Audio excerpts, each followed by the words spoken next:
एक बार मैं बहुत अकेला था और उस रात मैं बहुत बोर हो रहा था, इसलिए टाइम पास करने के लिए मैंने अपने लैपटॉप में इंटरनेट खोला। मेरे घर में और कोई नहीं था, बस मैं अकेला था। इसलिए मैं कुछ डीप वेबसाइट्स खोजने लगा। उस साइट पर पोर्नोग्राफी या फिर इलीगल फोटोज़ और वीडियो देखने के लिए मिलते हैं, और वहाँ पर बहुत लोग डिस्टर्बिंग चीज़ें भी शेयर करते रहते हैं। तभी मैंने देखा कि एक यूज़र नेम बैड बॉय 054 ने एक लिंक पोस्ट किया है, जो कि बिना किसी डिस्क्रिप्शन और थंबनेल का था।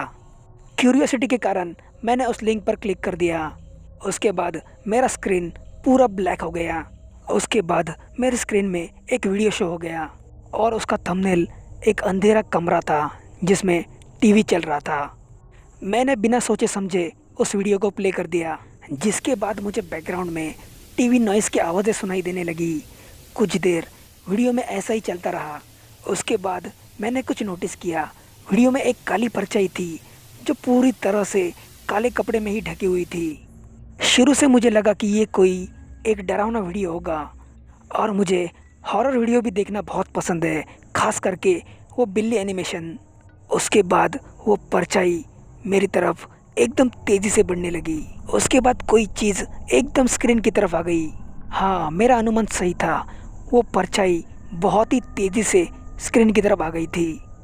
मैंने और भी बहुत सारे डरावने वीडियो देखे थे, बट इस वीडियो को देखकर मैं एक बार के लिए बहुत डर गया था। इसके बाद वो परछाई पूरी तरह से स्क्रीन पे टिक गई और कैमरे में देखने लगी, मानो कि वो मुझे ही देख रही है।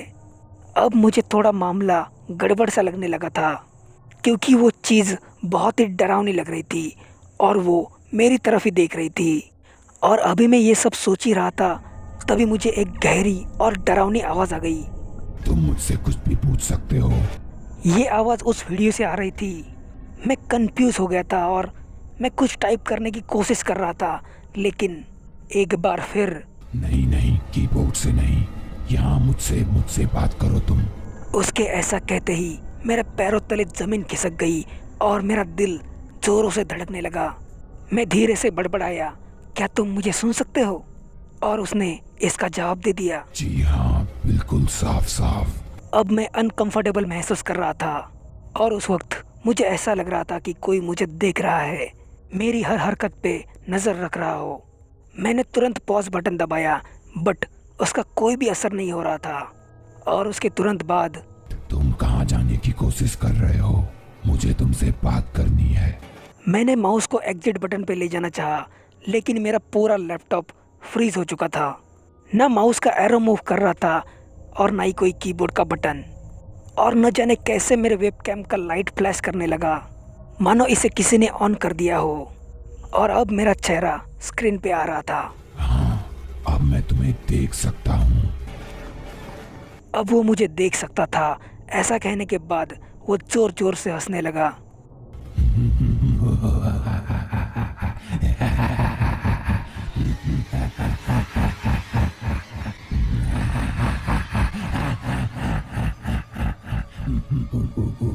थोड़ी देर रुको ताकि मैं तुम्हारा एड्रेस ट्रेस कर पाऊँ और हम साथ मिल सकें और वक्त गुजार सकें।